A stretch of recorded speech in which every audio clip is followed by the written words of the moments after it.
ये जो एटॉमिक हमारे पास वेपन है, ये हमने हिंदुस्तान के लिए रखे हैं। There is a likelihood that India will attempt an incursion in Pakistan.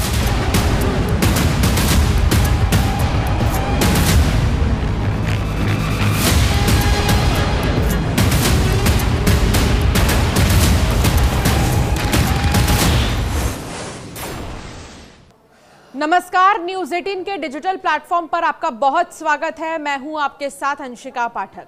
Pahalgam terror attack के गुनहगारों का हिसाब होकर रहेगा। भारत के बच्चे बच्चे को यकीन है कि खुद पाकिस्तान भी चाहकर इस सच से मुंह नहीं फेर पा रहा। पाकिस्तान और उसके आतंकियों से भारत सूद समेत अपना हिसाब करेगा, इसके संकेत मिल रहे हैं। खुद पाकिस्तान खौफजदा है। पहलगाम आतंकी हमले के बाद से ही उसकी रातों की नींद उड़ चुकी है।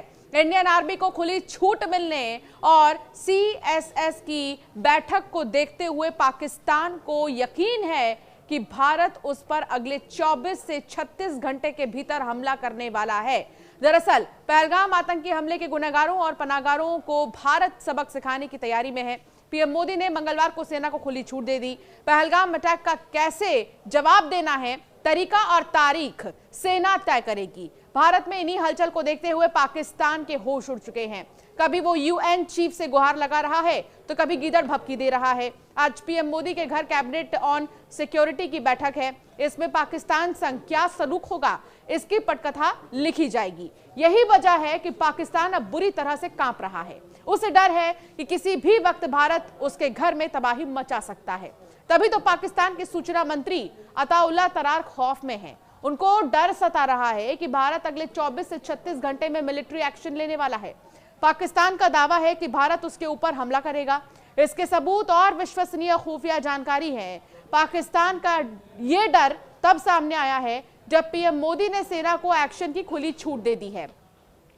प्रधानमंत्री मोदी का सख्त रुख और सुरक्षा एजेंसियों की लगातार बैठकें इस बात की ओर इशारा कर रही हैं कि भारत अब कड़ी और निर्णायक कार्रवाई की तैयारी में है। पहलगाम की घटना ने पूरे देश को झकझोर दिया है और अब देशवासी जवाब की प्रतीक्षा कर रहे हैं। अहम बैठक में भारत की ओर से उठाए जाने वाले संभावित सैन्य और रणनीतिक कदमों पर विस्तार से चर्चा की गई। ये बैठक ऐसे समय हुई है जब देश भर में 22 अप्रैल को पहलगाम के बैसरन इलाके में हुए आतंकी हमले को लेकर गुस्सा और आक्रोश है, जिसमें कम से कम 26 से भी ज्यादा नागरिकों की जान चली गई थी, जिनमें ज्यादातर पर्यटक ही थे। आइए अब आपको कुछ पॉइंट्स के जरिए बताते हैं उच्च स्तरीय बैठक में पीएम मोदी के बड़े संकल्प क्या हैं।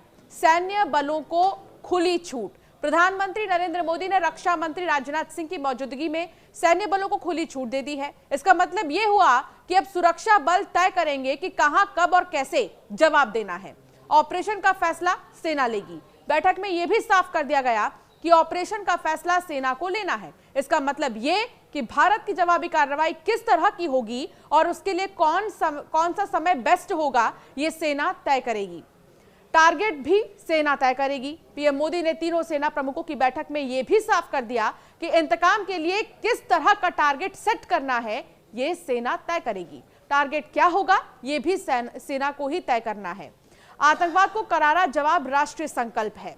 प्रधानमंत्री आवास पर हुई इस हाई लेवल मीटिंग में पीएम ने कहा कि आतंकवाद को करारा जवाब देना दृढ़ राष्ट्रीय संकल्प है। उन्हें सेना की क्षमता का पूरा भरोसा है। हम आतंकवाद का खात्मा करेंगे। बैठक में प्रधानमंत्री ने आतंकवाद के खिलाफ सरकार की प्रतिबद्धता को दोहराते हुए कहा कि हम इसका खात्मा करेंगे। मुझे सेना की क्षमता पर भरोसा है। सूत्रों का यह कहना है कि भारत अब तक डायरेक्ट अटैक से बच रहा है, कारण कि भारत दुनिया के सामने सबूत के साथ आना चाहता है। अभी भारत उन सबूतों को जुटा रहा है जिससे ये पूरी दुनिया यकीन करे कि हां, पहलगाम अटैक में पाकिस्तान का सीधा हाथ है। वैसे भी पाकिस्तान आर्मी चीफ आसिम मुनीर के बयान को दुनिया देख ही चुकी है। साथ ही लश्कर के गुर्गे TRF का पहले जिम्मेदारी लेना और फिर सफाई देना अपने आप में पाकिस्तान को संदेह के कटघरे में खड़ा करता है। ऐसे में पाकिस्तान के सूचना मंत्री अताउल्लाह तरार का डर यूं ही नहीं है। उनका कहना है कि भारतीय सेना पाकिस्तान के खिलाफ सैन्य कार्रवाई करने की तैयारी कर रही है। पहलगाम आतंकी हमले के बाद पीएम मोदी पहली बार कैबिनेट की पूर्ण बैठक करेंगे। हालांकि उससे पहले PM Modi cabinet committee on security यानी कि CCS cabinet committee on political affair CCPA और cabinet committee on economic affair CCEA की बैठक में भाग लेंगे। इन तीनों समितियों में कई केंद्रीय मंत्री शामिल हो सकते हैं। ऐसे में ये बैठक पाकिस्तान के खिलाफ कड़े निर्णय लेने में काफी अहम साबित होगी। तो वहीं इसके बाद कैबिनेट मीटिंग में बड़े स्तर पर आगे की रणनीति पर चर्चा होने की भी संभावना है। प्रधानमंत्री की ओर से सेना को खुली छूट दिए जाने के बाद अब इस बात की चर्चा तेज हो गई है कि भारत कभी भी किसी भी समय आतंकियों के खिलाफ एक्शन ले सकता है। हालांकि आतंक और उसके आकाओं के खिलाफ सेना का एक्शन कैसा और किस तरह का होगा, इसके बारे में कुछ भी कहना या अंदेशा लगाना जल्दबाजी होगी। ऐसा इसलिए क्योंकि सेना की ओर से किए जाने वाले ऑपरेशन काफी गोपनीय तरीके से किए जाते हैं, लेकिन यह तय माना जा रहा है कि भारत 26 मौतों का बदला लेकर ही रहेगा।